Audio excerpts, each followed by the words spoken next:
Good afternoon. It's Friday, the 23rd of September 2016, just after 1 o'clock. Welcome to UK Column News. I'm your host, Brian Gerrish, with me in the studio, Mike Robinson, and we will be joined by live video Skype link by David Scott with Northern Exposure. Well, reports on the weather are pretty good across most of UK. People talking about delightful autumn sunshine, so that's got to be good.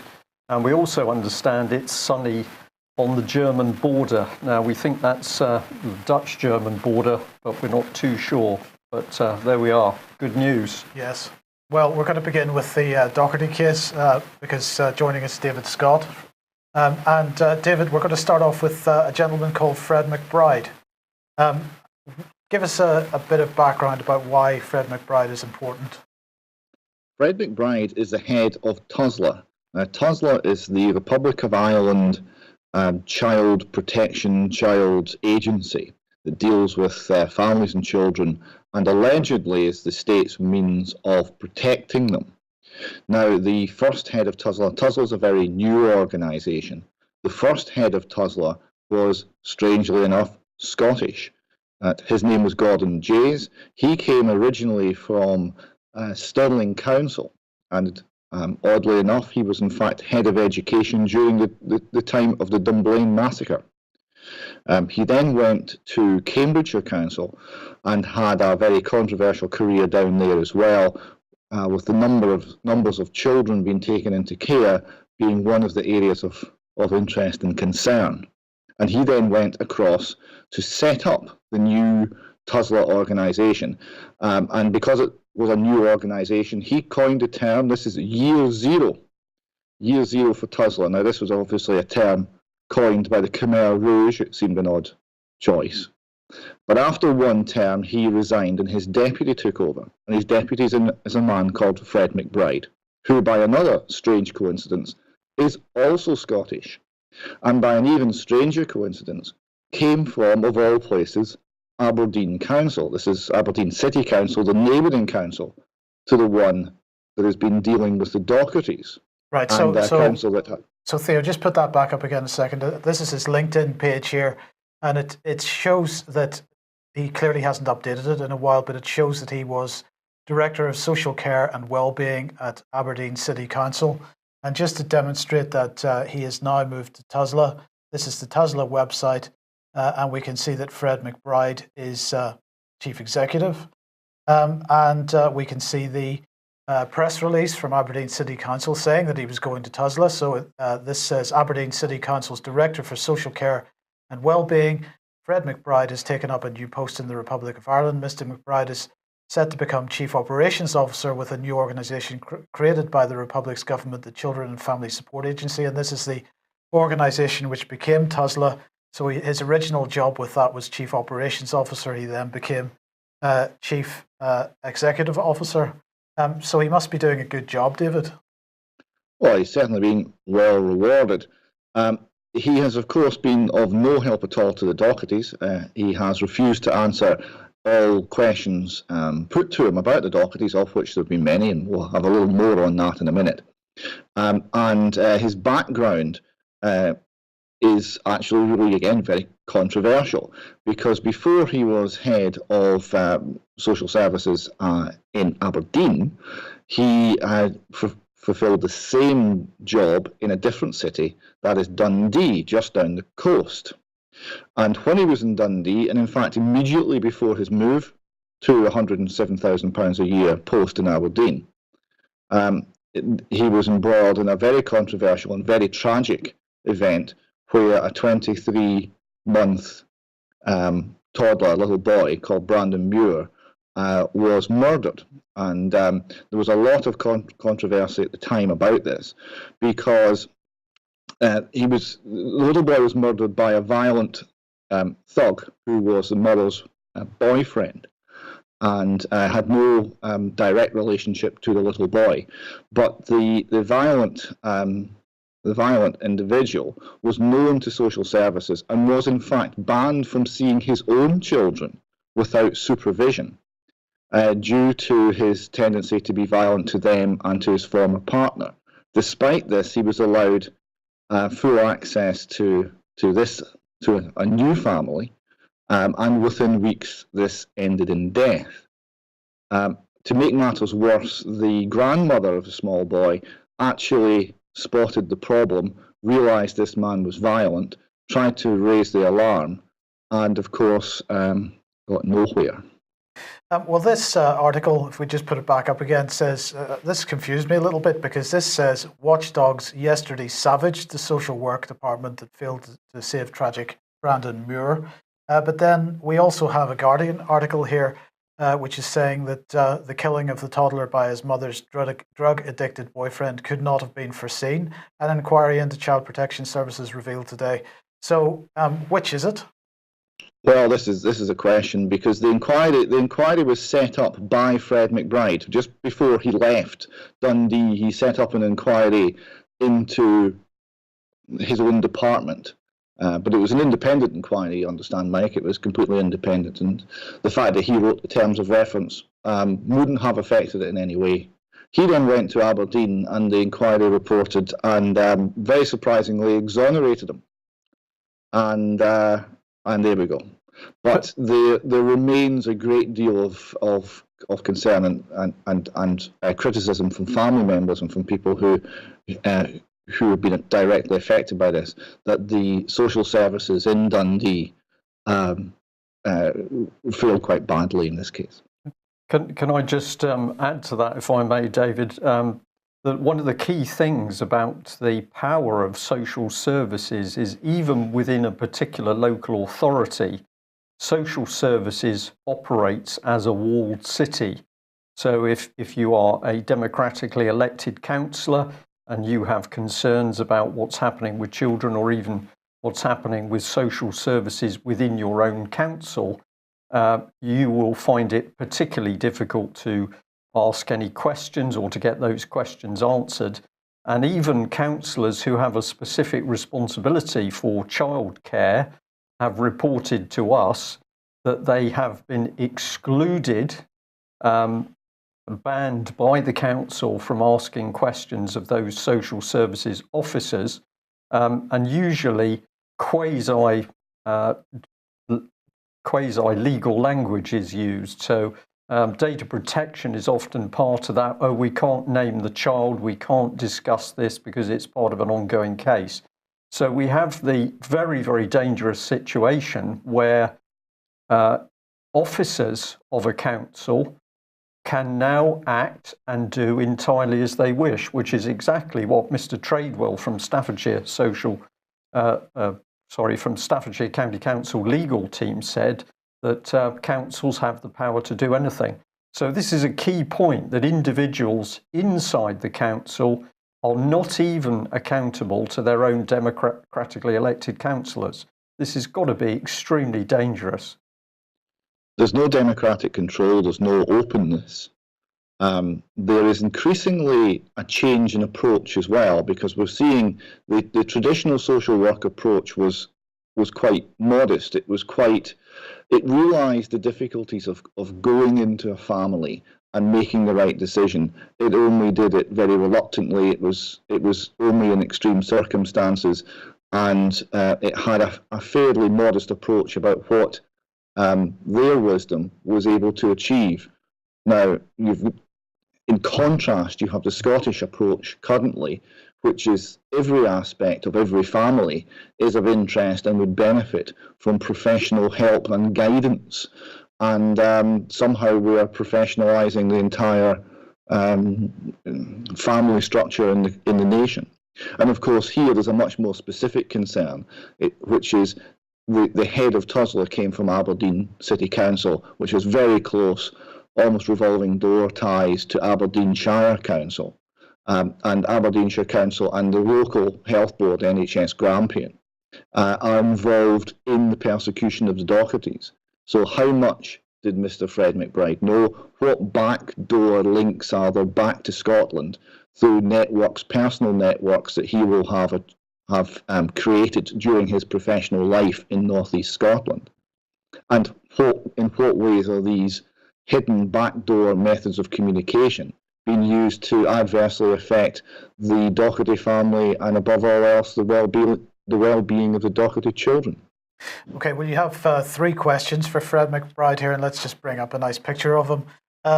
Questions for Fred McBride. What minimum inquiries, interviews, warnings, or other preliminary steps are T.U.S.L.A required to undertake, either by statute or by internal standard procedures, before taking the extreme step of seizing children against the wishes of parents and taking them into state care? Now that, just to pause there on that one, Mike, it's one of the things I discovered talking with the Dohertys last week. There are requirements. We need to find out more about exactly what they are, but they were not followed. And when this was pointed out by a barrister that they had managed to hire for a short period during this story, a fraudulent report was placed in the file. T.U.S.L.A's social worker, we'll have details on this on the website, and there'll be a report in detail on this shortly. But T.U.S.L.A's social worker made a fraudulent report which recorded a meeting that never took place, and that was placed in the file. But subsequently, when the case came to court, T.U.S.L.A's social worker decided not to perjure herself, so in court she stated the very opposite, that this meeting hadn't taken place. So T.U.S.L.A have huge questions to answer. Now, they won't answer any questions, they won't respond to us on individual cases, because the excuse is we don't comment on individual cases. So let's ask them the questions about what the procedures should be, and we can then compare that to what actually happened. Okay, and the second question you have here is, when children are in care, what information regarding their education, health and well-being should be communicated to the parents? And the third question is, when families are separated by the state, T.U.S.L.A action, what procedures are in place to effect restoration of the family unit? So let us compare all of the answers to this to what is actually happening to the Doherty family. Yes. Now, in the meantime, Scottish-Irish relations seem to be getting stronger. Tell us about the new Scottish hub. Well, it might have passed you by, but we have in the British Embassy a particular little bit, which is in fact a Scottish embassy within the British Embassy. It's called the Scottish Hub. It's operating in Dublin, and it's an example of the increasing international ambitions of Nicola Sturgeon's nationalist government, and the increasingly close ties between Nicola Sturgeon and Enda Kenny, two people obviously very intrinsically linked with the Dohertys, because they're the people who have been asked for help and have rejected any involvement in this case. And in the wake of Brexit then, we're seeing closer ties as well? So it would seem, yes. There seems to be a common cause being established between the Holyrood government and the Dublin government. Two very similar organisations, and we'll see later in the show today, two countries with very similar problems relating to corruption and the failure of the rule of law. Okay, now tell us about the Brain case and how this applies. Well, you understand that there's a lot of people been writing to Nicola Sturgeon. We've been in touch with Nicola Sturgeon's press office and right up to the person heading the press office. And the line is, Nicola does not get involved in individual cases. She does not intervene. Well, here's a case of Nicola intervening, and in this case successfully, because this family, who are not Scottish but had emigrated to Scotland, found themselves in a visa dispute problem with the Home Office, who, to be honest, the Home Office seemed to have actually been extremely lenient with them, and with Nicola backing them every way and having lots of photo opportunities and being a personal advocate for their case, they have now been allowed to stay in Scotland. Okay, but this isn't the only case, because this is a nurse who has won a fight for a particular cancer drug which wasn't available on the National Health Service after Nicola Sturgeon intervened in this case as well.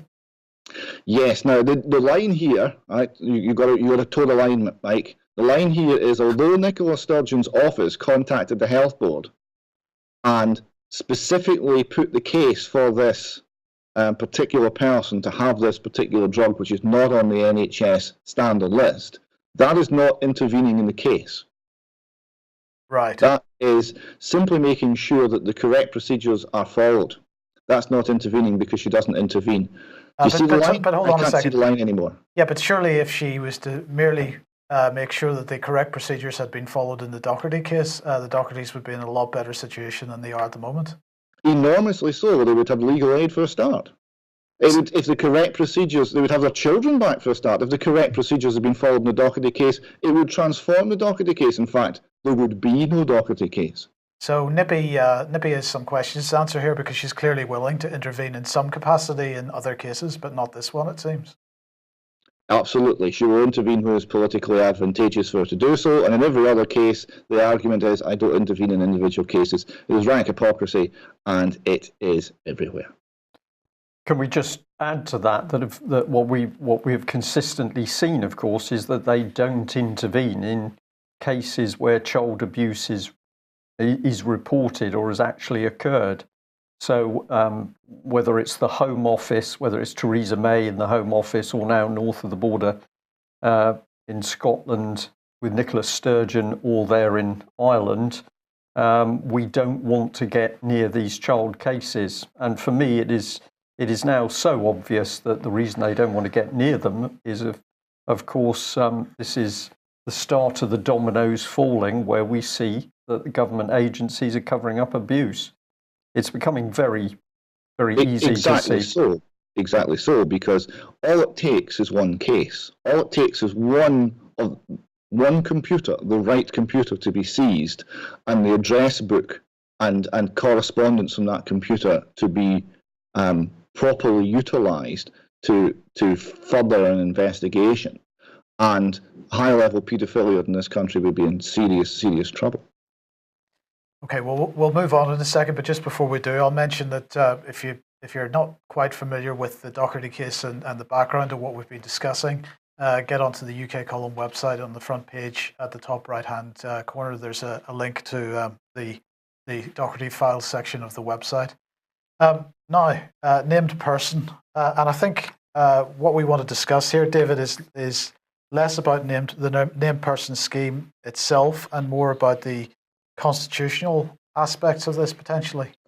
That's right. Just briefly on the named person, the photograph you're seeing there is a still taken at an event in Glasgow, which was last night, and it was part of the Battle of Ideas, and it was Claire Fox of the Institute of Ideas who was chairing a debate. Now, the interesting thing I got from that was the view I was discovering from outside Scotland. The named person scheme, because it's so obviously totalitarian, has been getting enormous play in London and all around the world. And in many regards, what people know about the Scottish administration, the current Scottish government, the SNP administration, has been hugely coloured by what they found out about the named person. So it's just interesting to note that it's while they're still peddling the line in Scotland that we're just going to tweak the legislation, there's nothing to see here, it's only religious nutters and libertarian nutters that oppose this. In the world-wide standing is in fact plummeting due to the attempt to bring this totalitarian legislation into place in Scotland. Okay, and the other thing that was on that graphic there is the Education and Skills Committee. And tell us what was going on here. Now, this was a committee of the Scottish Parliament, and they were questioning John Swinney, the Education Secretary, about the recent, they've halted named person. They're going to have to bring more primary legislation. They're going to have to try and make it comply with ECH. The European Convention on Human Rights, item 8, the right to a private family life. So there was an exchange there, quite a long exchange, and there was several aspects of it which were really quite striking. And I would encourage people with an interest in this to actually look that document out. But there's one in particular I want to highlight. This is from a chap called Ross Thompson, who is a Conservative MSP. He asked, will you invite professionals such as Maggie Mellon, who's a social worker as part of the No to Name Person campaign, the Scottish Parent Teacher Council, and even people from the No to Name Person campaign to be part of the forthcoming engagement process Will you attend any sessions with parents and practitioners to hear the concerns? So John Swinney has announced a huge consultation where he's going to come and listen to the concerns of the people of Scotland. Right? So Swinney responds, yes, I will attend events personally, as will the Minister for Childcare and Early Years, who we've never seen.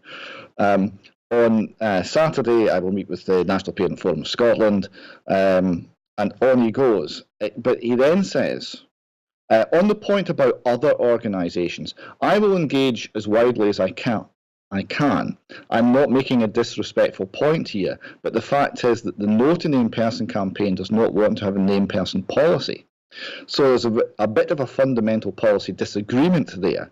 I'm happy to engage with people who will accept the principled arguments that I have set out to Parliament last week about why we've gone down this route. I'm happy to engage with people who will respect the democratic will of Parliament. We should not forget that Parliament is legislated for this. So what he's saying there is the fact that 80% of the people of Scotland think this is totalitarian nonsense. He won't talk to those people. He won't listen to those people. He won't engage with those people unless they first accept that Parliament has spoken and Parliament is sovereign, and we must accept the principled arguments, in his own words, what he views as his principled arguments in favour of named person. So we're really talking about the divine right here, the divine right of John Swinney, and we're talking about a situation which is actually constitutionally quite false, and that in Scotland the people are sovereign, and if we view a law as ridiculous and completely beyond the nature of our society and something we shouldn't follow, it is not law, and Parliament can't change that. He's swapping that round. Well, it's not just him, because here we have Premier, and now Premier is a Christian media platform. They run radio stations, they've got a website, 1 million people a day visit this site, and its associated radio networks and so on. And this article written by Martin Eden, who describes himself as Premier's resident political editor. And I just want to read the first couple of paragraphs of this, because it is just unbelievably dangerous. And this is where Parliament is getting its overreaching idea that it is supreme. This type of rhetoric in many different publications. He says the British Constitution makes Parliament the supreme legal authority in the UK, which can make or repeal any law, and the courts cannot overrule its decisions. Membership of the European Union undermined this principle, and one of the core objectives of the Brexit campaign was to restore parliamentary sovereignty. And then he goes on to describe the three parts of government and so on. And this article is called How Much Does Parliament Really Matter? It doesn't really answer that question, but the constitutional mistakes in that first couple of sentences are so extreme as to be laughable. But this is the type of commentary which is put out in the mainstream media time and time again. As you rightly said, David, we do not have a divine right of kings. We do not have a divine right of Parliament. But what we do have actually is a constitution where, for example, courts, or rather juries operating within lawfully constituted courts, can absolutely overrule the will of Parliament through annulment by jury. Juries are not told that they have this power, but what it demonstrates is Parliament is not sovereign. Parliament has never been sovereign, and in fact Parliament only gets its authority to act from Magna Carta and other constitutional documents. So this is a dangerous rhetoric which is spreading through this country, and it needs to be countered. Right, and it's particularly egregious in Scotland because we have Lord Hope on the record as saying that the mere concept of parliamentary sovereignty has no place in Scots law. It's completely unknown. So this is something that has been introduced into Westminster and British thought, and is now being borrowed by John Swinney in order to shore up his position and remove power from the Scottish people. Yes, indeed, right. Okay, I believe this is a bit of light relief. this article from the Irish Independent here. It's entitled "Helping Us with Our Inquiries," and it says Enda Kenny has finally caved into pressure from the opposition and has announced not one but two state inquiries into Enda Kenny. The Taoiseach has apparently told colleagues he wants to get to the bottom of himself once and for all. So what is going on here? This is really quite wonderful. It goes on here. So Mr. Kenny's critics and Fine Gael are furious about this latest move, saying it is just an effort by Mr. Kenny to kick himself down the road for another year or two. He's effectively avoided yet another contentious issue, that of himself, by kicking himself into an inquiry.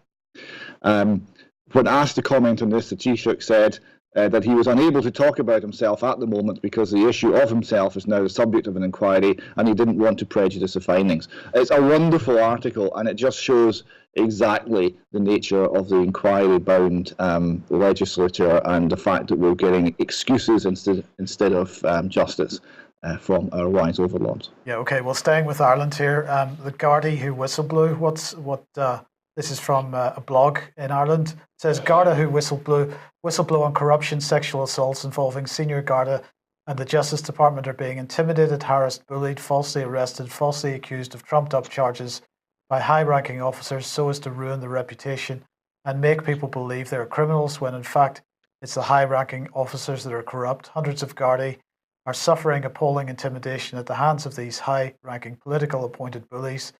These whistleblowers are being forced to retire, resign, take a care break, etc.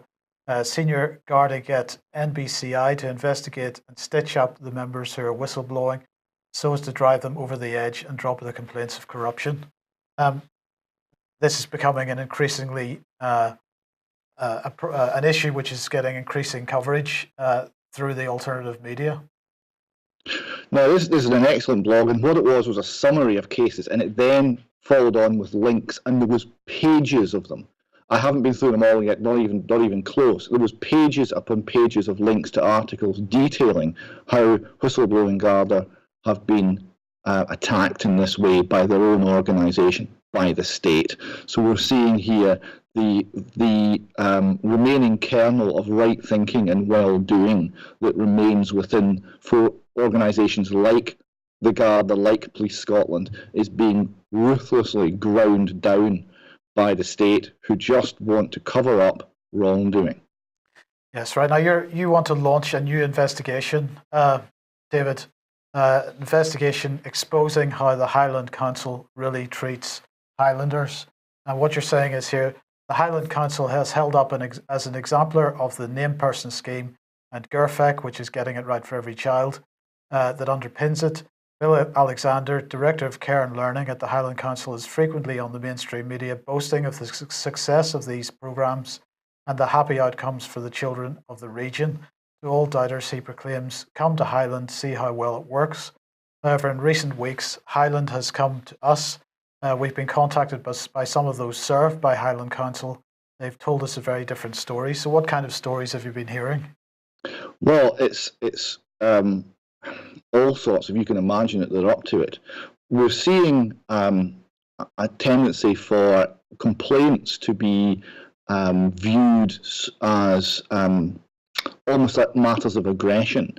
You're getting fake legal action presented. We're seeing people excluded from buildings. We're seeing people, if they complain about some aspect of the council policy, they are rounded on by the whole council organisation. They have a whole heap of trouble coming their way. We're seeing wrongdoing in the council being immediately defended and making sure that nothing leaks out. So we're seeing it operating for the interests of the Highland Council and not in the interests of parents, families, people using the services. If you request a service and there aren't resources, then there's trouble ahead there. We're seeing all sorts of indications of impropriety of various sorts, and we're getting quite a lot of information coming in now. The stories, we'll assemble these and present them properly in weeks and months to come, but the stories we're seeing are stunning, and what I would like to do is encourage other people who have a story to tell about how the Highland Council has affected their families to get in touch, let us know, and we'll gather the information. It can be kept anonymous, but we'll assemble the full picture, the big picture about how Highland Council is actually treating its people. Okay, well, here's the contact details if people want to get in touch.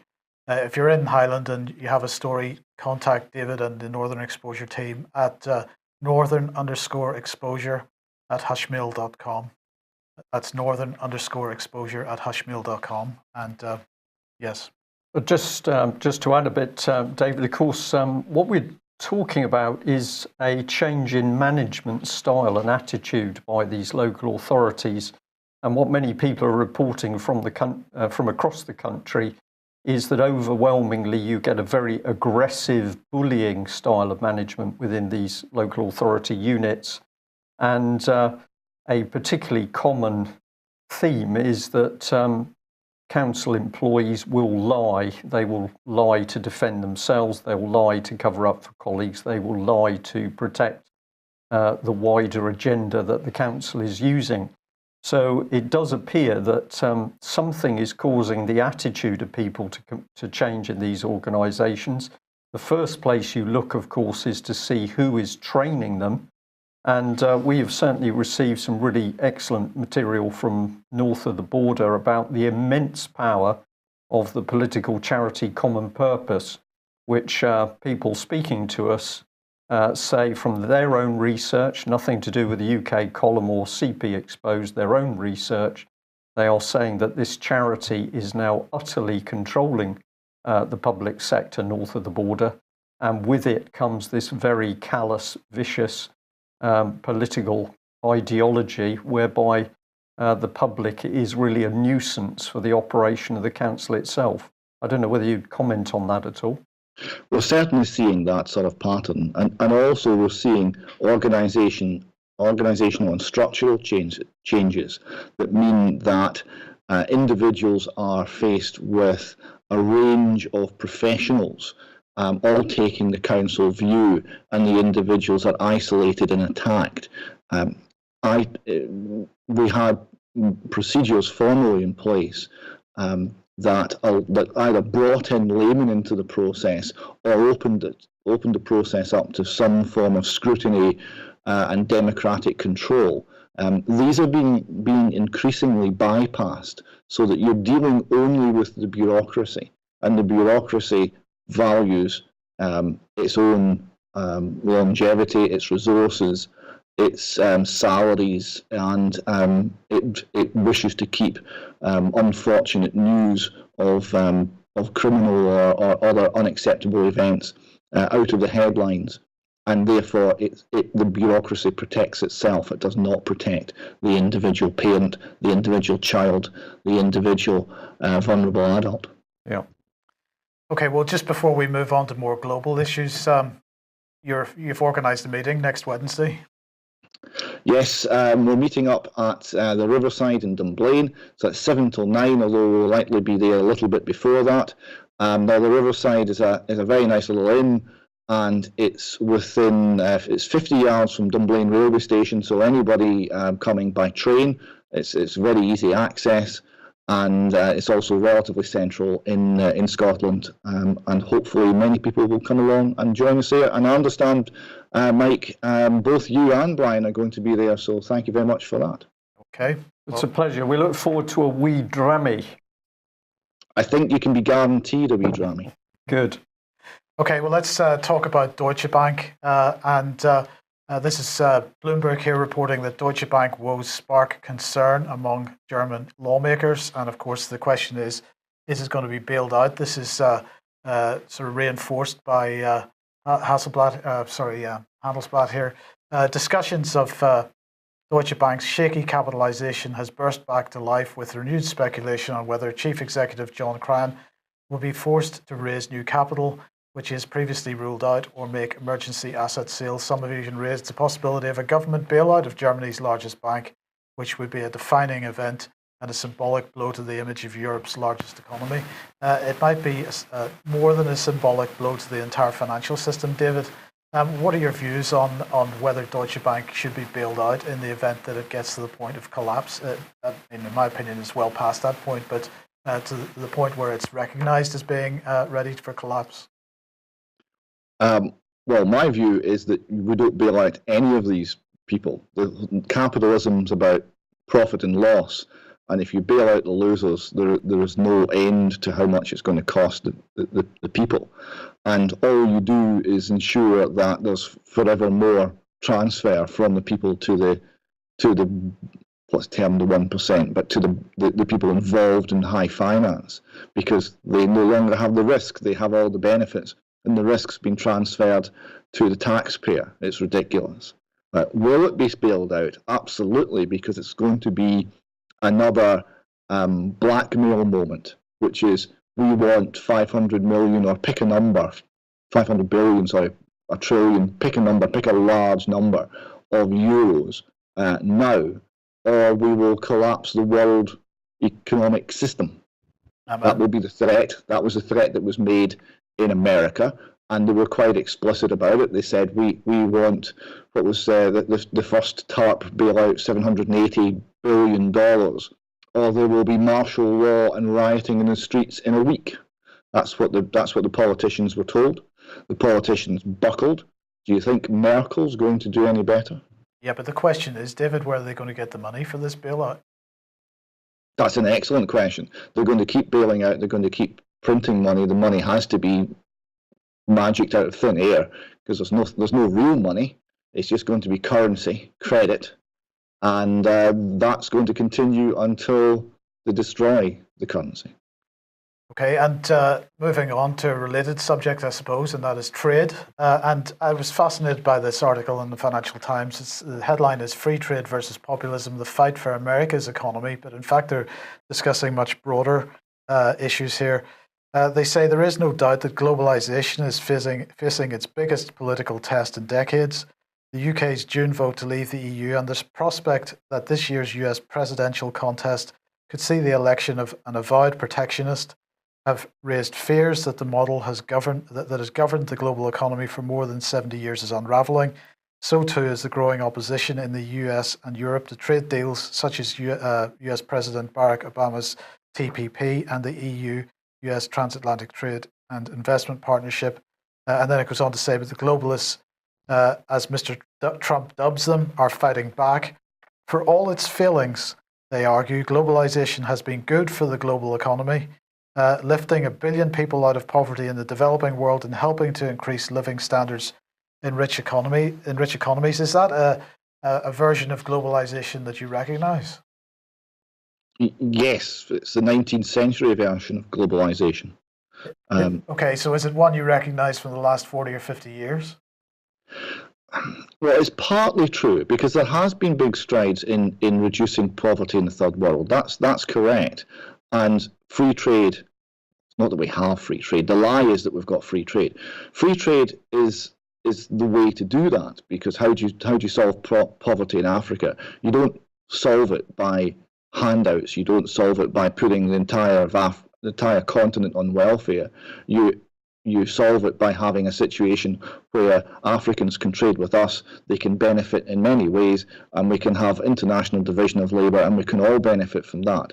That's free trade. What TTIP is nothing of the sort. It's regulated trade.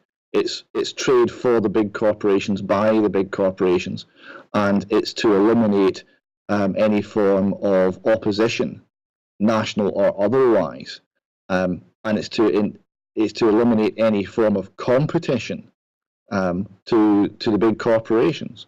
So it's not really an offer. The lie here is we're choosing between protectionism and free trade. Well, free trade is not really an offer. It's regulated trade, and that's only in the interest of those who control the regulators. Absolutely, and of course, on the back of the so-called Brexit vote, Britain has become the main protagonist for these trade deals. TPP and TTIP, as the FT have recognised, not the most popular. But in the meantime, Britain being recognised as the organisation or the country which is going to drive forward all kinds of similar trade deals right around the world. So this headline from City AM saying, far from finding it difficult to strike trade deals post-Brexit, the UK is in a prime position. Here's why. You can read that for yourselves. But But the key point is here that Britain has made it clear over many, many months that TTIP in particular is absolutely at the heart of their trade policy.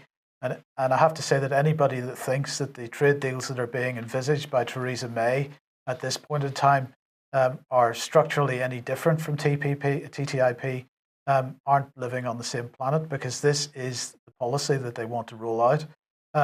It's dangerous, isn't it? It's dangerous. What it does is it erodes national sovereignty. It erodes the ability of a people to resist terrorism of a financial type coming in from abroad.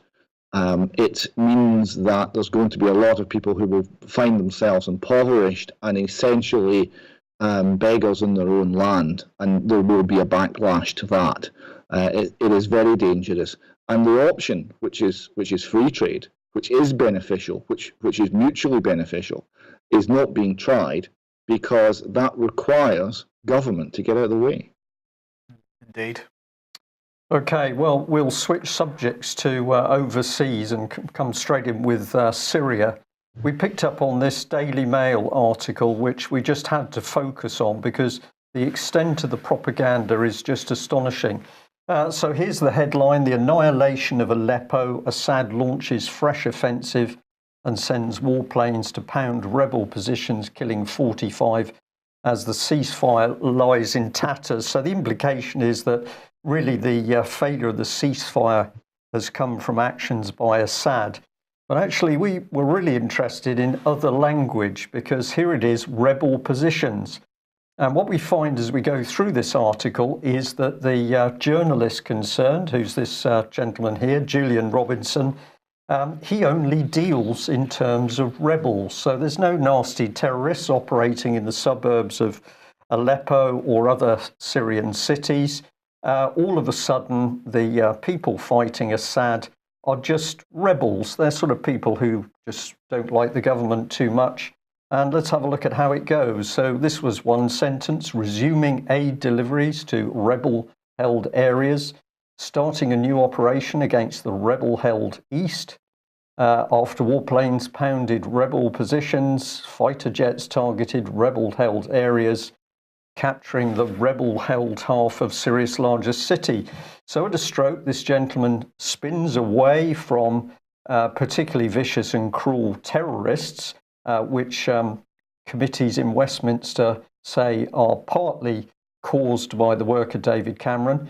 The only time we see terrorist is when the sentence has come from Syrian state media, announced the new offensive and quoted the army's military headquarters in Aleppo is urging civilians in eastern parts of the city to avoid areas where terrorists were located. And here terrorism is cynically put in inverted commas, as if there's a little bit of doubt that this could possibly be true. So we have a reporter simply spinning that there are no bad terrorists in Syria. There's just rather nice rebels who are fighting that rather unpleasant Mr. Assad, who is trying to defend his sovereign nation state. So who is Julian Robinson? Well, let's bring him in because we can have a look at his LinkedIn page here. He's Mail Online. He was formerly Southern Daily Echo, Farnham Castle newspapers, a lot of experience there about the Middle East. But we noticed pretty quickly that he likes to retweet at UK against Daesh. And if you go and have a look at this particular Twitter site, as far as I can see, this is a British government propaganda machine. All it does is prints government statements claiming how much aid we're putting into the Middle East, making the Middle East a much safer place. We're looking after little babies, where we don't lose them, that is, Mike, of course. So this reporter, who has virtually no experience, picks up on his information from a UK government website and then writes stories. And if you want to see how bad this Twitter page is, well, here it is with Boris Johnson. And he's saying that those that carry out tortures and massacres should be brought before courts. But he doesn't mention his political colleagues, Tony Blair or David Cameron, of course. So we're just going to say that Julian Robinson, reporter, seems to follow the government line and will remind people, as I've mentioned there, that the Commons and Foreign Affairs Committee has said quite happily that Cameron's disastrous policy in Libya has helped to push the growth of the Islamic State. But no Islamic State in Syria, according to the Daily Mail, Mike. Just rebels. Just rebels. Well, we're going to bring up President Assad himself. This is what he said in the article, that he saw no quick end to the war, telling the Associated Press it would drag on as long as it is part of a global conflict in which terrorists are backed by Saudi Arabia, Qatar, Turkey, and the United States. And it's pretty obvious who's telling the truth here. But of course, the article doesn't want to emphasize this side of the story. Well, of course, right in the heart of the Syrian camp issue is the white helmets, the big propaganda over the white helmets. They have been nominated now for the proper Nobel Prize, but they've also been given an award. This is Sweden's alternative Nobel Prize. This is the Right Livelihood Award, which is an international award to, quotes, honour and support those offering practical and exemplary answers to the most urgent challenges facing us today. It is called the Alternative Nobel Prize. It has nothing to do with Nobel itself. But we just have to remember that there is a real Syrian civil defence in Syria, and they do deserve our support. The white helmets are terrorist-linked imposters, as Vanessa Beeley says in her latest 21st Century Wire article on this subject. I do suggest people go and read this. But I just wanted to also highlight this because this post from International Business Times headlined ISIS, what is the story between the Islamic State, one-fingered salute. And it says, in the last photo taken before he blew himself up in a dusty battlefield in northern Iraq, 17-year-old Briton Tala Asmal sat on the front seat of a car with single finger on his right hand pointing skywards. The salute has become common in Islamic State propaganda, both from the battlefield in the final minutes before a martyrdom. But what does the ubiquitous hand signal mean? The single raised index finger has so far escaped analysis, likely due to the fact that those making the gesture have often had a severed head in the other hand. But first, the first half of the Shahada, the affirmation of the Muslim faith that is recited before every prayer. And according to Site Intelligence Group, which of course pushes forward so much of the Islamic State's propaganda, this gesture has been used by jihadis for years, including high-profile ones like Osama bin Laden. Within the jihadi context, the raised index finger takes on a political meaning as well, widely rejecting any form of government not under Sharia law. That's according to Site Intelligence. So as Robert Stewart tweeted out today, why are the white helmets all using this symbol? This is a symbol which is used within the jihadi, the Islamic State groups, and they are identifying themselves quite clearly as being linked to these Islamic State groups. So this is the organization which has just received this so-called Alternative Nobel Prize, and which has now been formally put forward for the proper Nobel Prize as well. This is a disgrace, and we just need to say once again that if you haven't seen the discussion that I had with Vanessa Beeley on the real Syrian civil defense, please look that out, because these guys are doing the proper job, and they've been recognized internationally for years, and they need support. Yeah. Meanwhile, bring on the baddies. Yes, bring on the baddies, because, of course, those nasty Russians responsible for everything. Well, once again, we're back to this old rhetoric, this tired old rhetoric of US fighters being scrambled to intercept Russian bombers.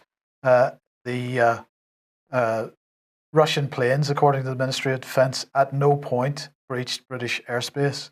But apparently they were flying near a UK area of interest, Brian. Yeah, this phrase has been used a lot. So we basically say, well, we don't like them coming too close, so we're going to launch and track and report. There is nothing very special about this. It's been going on for years. All nations do it. They employ military assets to gather intelligence or try and provoke a reaction. But here, what we've got is that we're constantly now trying to brand Russian activity as immensely hostile, when in fact this is totally ordinary, nothing special at all. What's the British government trying to do? Well, it's trying to brand Russia as aggressive to fit in with the rest of the agenda in Europe and Syria in particular. Yes. So pretty sickening stuff. Well, we'll just move on to the subject of the power of cities. And sometimes when we get information in, which we research, it leads us in very interesting directions. And this was a little thing that we came across this morning. So we've only done a little bit of work on it, but it's Local Governments for Sustainability. This is a European created, backed, funded organisation. And we were very interested in some of the language used, particularly when it referred to this European Conference on Sustainable Cities and Towns in Aalborg, Denmark, going back on the 27th of May, 1994. Now, who might be involved with this sort of arrangement? Well, we were quite keen to see Aberdeen City Council heading the list, but we got Birmingham, Bristol, Glasgow, and Woking Borough Council sneaking in there. And this is what it's about. Sustainability is a creative local balance-seeking process. We, cities and towns, recognise that sustainability is neither a vision nor an unchanging state, but a creative local balance-seeking process extending into all areas of decision-making. And so it goes on. But what we were interested in is this, the use of, cities have become people. We, cities and towns. So we're giving cities and towns an identity equivalent to a living human being. And if we come through to this one, it gets more interesting. So we've got local self-governance as a precondition. And we've noted this little paragraph here. The extent to which cities and towns are able to rise to this challenge depends upon their being given rights to local self-governance according to the principle of subsidiarity. It is essential that sufficient powers are left at the local level and that local authorities are given a solid financial base. This is the creation of EU fiefdoms. This is the city-state. This is what you've been talking about, Mike. But of course, what we're now seeing is a glimpse back into 1994. So we're 20 years ago, we can see, more than 20 years ago, we can see the power of European policy coming straight into UK. And that is now emerging with the call for mayors and city-states, making London the region. Well, just briefly on this then, just to bring it up to date, the Centre for Cities has produced a new report competing with the continent, how UK cities compare with the European counterparts. And they're saying cities have always competed for investment, trade and talent in recent decades. Increasing globalization and technological development has made this competition even greater. So in order to continue to create jobs and wages for people living in and around them, cities need to be attractive beyond national borders, right? And this is the key point, it's beyond national borders. So they produced a nice little graphic showing that London is significant as far as the UK economy is concerned, so they say.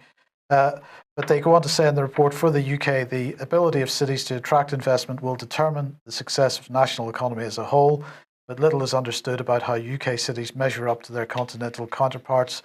This report seeks to address that by comparing the UK's 62 cities with 268 cities across 16 European countries, looking at a range of economic indicators, and they have a number of policy recommendations. UK cities need to compete in the knowledge economy. Low skills is a standout problem, and making the most of big cities. And really, the theme of this, once again, is to hide the sort of broader supranational agenda under what they call economic development. But they're absolutely pushing for cities to be the sort of level of governance rather than national nation-based government. Indeed, and I think that ties in really well with this change of style in management to local authorities because they already think they're governments and they can simply tell people what to do. It's certainly why they are now integrating police forces inside local authorities. David, just a brief final comment as we come towards the end of the news. As these powers move, what doesn't move or what is not replicated is any form of check or balance on the power. It's something we've seen in named person, and we see it all over. That's the protection for the individual against the power of the state that's been built into many of our existing constitutional arrangements is entirely lacking in these new bureaucratic alternatives. And although we're told it's all local, in fact, for the individual, what they've got is less freedom, less protection, less safety, and it's very worrying indeed.